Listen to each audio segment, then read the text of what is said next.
Road to Success is brought to you by Equity Bank. Equity Bank. You are listening, caring partner. You're watching Road to Success, the key to your next level in business. This week, our guest is Wandia Gichuru of Vivo Activewear. Karibu sana. Thank you. It's really an honor to have you here, Wandia. Thank you. It's an honor to be here. 4.5 years ago, you started your journey with Vivo Activewear. Tell us what sparked the idea of Vivo Activewear. Prior to that, I'd been employed for many years, and I really wanted to do something independent. So I wanted more freedom, I wanted more time, more control over my life. So a close friend of mine and I were in the same sort of situation, but we were both very excited about dance and fitness in particular. So initially we thought that we would import dance and fitness products, accessories, clothing, or whatever, and sell them because we felt there was a gap in the market. And then we thought, oh, we can just sell it online, people will order through the internet. But as we started testing the market, we realized that that was quite difficult, that a lot of people want to see what they're buying, they want to try it on, they want to feel it, whatever. So then we realized quite quickly that if we wanted to reach a large number of people, we would actually need to have a shop. So that's how the idea of opening a store came about. We opened the first store at the Junction in May 2011.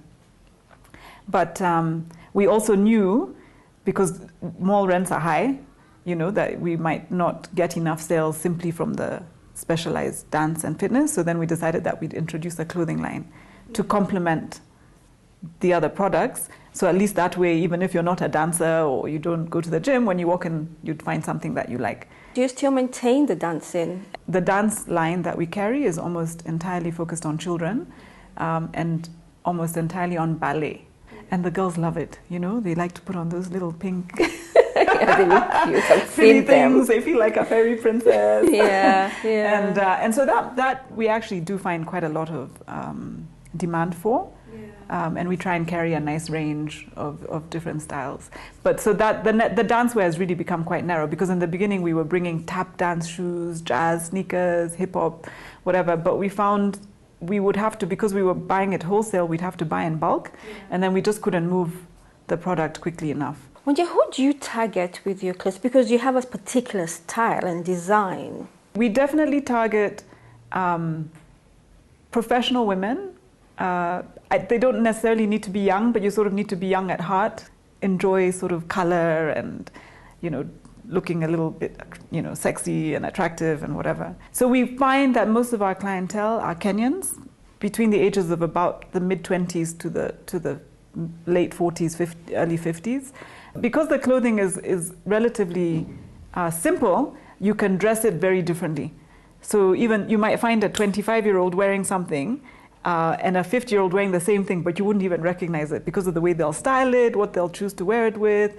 So actually our market base is quite broad. And then, of course, your material is different. I would say the bulk of our clothing is made out of stretchy fabric, because again, that we all have such different shapes and sizes. When you have a stretchy fabric, it will move to the shape of the person wearing it. So we find that works easily for a wider range of people. Why did you just really target the woman and not include the man? Initially, we just felt, let's just grow the market that we started off with, the dance, the ballet, the jazz, the yoga, and then offer those kind of people clothing. So as we've concentrated more and more now on clothing, and the type of clothing that we make, typically men don't wear that sort of fabric. So as we experiment with new fabrics, I think we might grow into a limited menswear. Why did you call your shop Vivo? Where did the word Vivo come from? So when we started the business, we were trying to come up with a name, and we had a number of different names that we were considering. And at that time, I read an article. Actually, it was one article I found on the internet, and it was about how do you select a name for your business.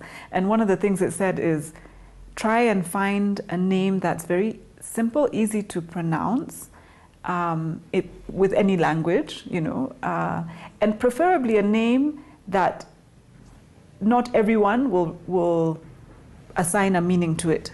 So, but we also wanted the name to have a meaning, even though that meaning might not be known by everybody. So we found the word Vivo, which actually is an Italian, Spanish, and Portuguese word that means alive.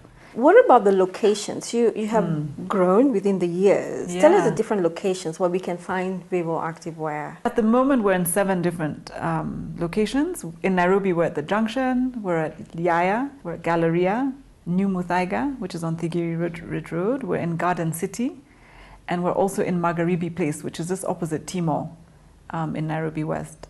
And then we also have a store in Mombasa at City Mall. We'll talk more about the different locations you're at and, of course, the decisions that you must take, really, when you have to expand. And, of course, we want to know who's the we you keep mentioning, apart from when you sat there telling us about the we. But we'll talk about this after this break. Okay. Thank you. You're watching Road to Success, the key to your next level in business. More Wandia's story after the break. We always fight for what we believe in. We fought to earn our freedom. We won the right to choose for ourselves and the chance to control our own destiny. We deserve even more freedom, choice, and control to manage our businesses, our money, and our lives with ease. To plan, save, and get loans for the goals and dreams we have, and stay in touch with those we love and those we relate with. Welcome to Equitel, where money transfer is free. A mobile banking offering where you save, get loans, transfer money, and pay bills. Making life easier. My phone, my bank. Karibu member. Pick your Equitel SIM card today at any Equity branch. To become a member, dial *247# and open an Equity account instantly. Hapo Hapo. Equitel. My money, my phone, my life.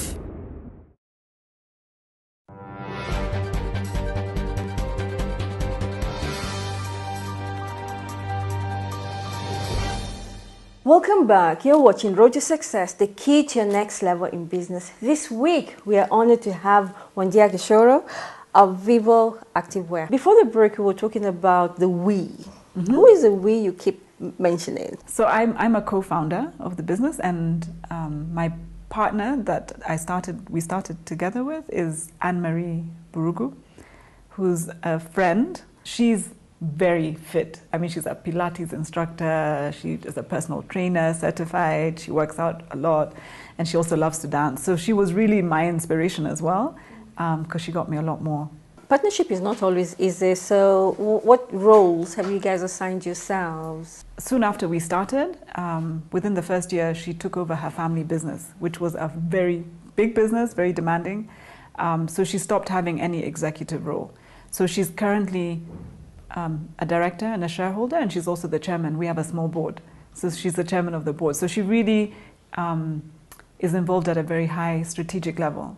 But as the MD, I'm involved in the day-to-day running of the business. Did you consider the risks of entering into this business, especially the clothing business, when there are other exhibitions? There's a Mitumba. Did you ever consider that? I mean, there's going to be risks in any new venture, any new business. So obviously we looked at those risks, and those remain our key competitors. I mean, that's the reality. I think a lot of people, if you look at the broad, population of Kenyans, do shop for clothing at Mitumba markets and exhibitions. But the market is also segmented. So what I found is that there are a lot of Kenyans who have been slightly nervous to go to malls. They have the impression that malls are very expensive, they're not going to be able to afford, and so they go to those exhibition halls. Yet what I found interesting when I was doing market research and I visited, I went up and down Moi Avenue, Tomboya Street, whatever, those exhibition hall prices are not cheaper than what we sell. In fact, in some cases, they're even more expensive. For anybody who has never stepped into a Vivo shop, what would you say are your price ranges? It depends. I mean, like a full dress might be 3,000 to 4,000. A skirt could be from 2,500 to 3,500. So it really depends. And we also have sales occasionally. We have an outlet store, which I didn't count as one of the 7 because it's not a full retail store, but it's where we sell a lot of our discounted items. So in that store, you can get things for 1,000 shillings, 1,200. Yeah. What informed the decision to start a workshop? When we first started, we were importing everything. And on the clothing side, we were importing mostly from Asia. And we were going to the wholesale market because our numbers were small. You know, if you have 1 or 2 retail stores, you can't carry too many of the same item. So when we bring stuff back, we realized, number one, our stuff wasn't completely unique because there were other people going to the same wholesale market and also bringing stuff. Number 2, we couldn't control the quality. So sometimes we buy stuff, bring it back, and then realize that the quality wasn't quite what we had hoped for. And number 3, we were limited in our sizes. So at that point, we knew we needed to find a different way of sourcing our product, but I didn't know what to do. And actually, it was a very good friend of mine who has a background in fashion and clothing. And we traveled together to Asia. And on that trip, she was buying fabrics.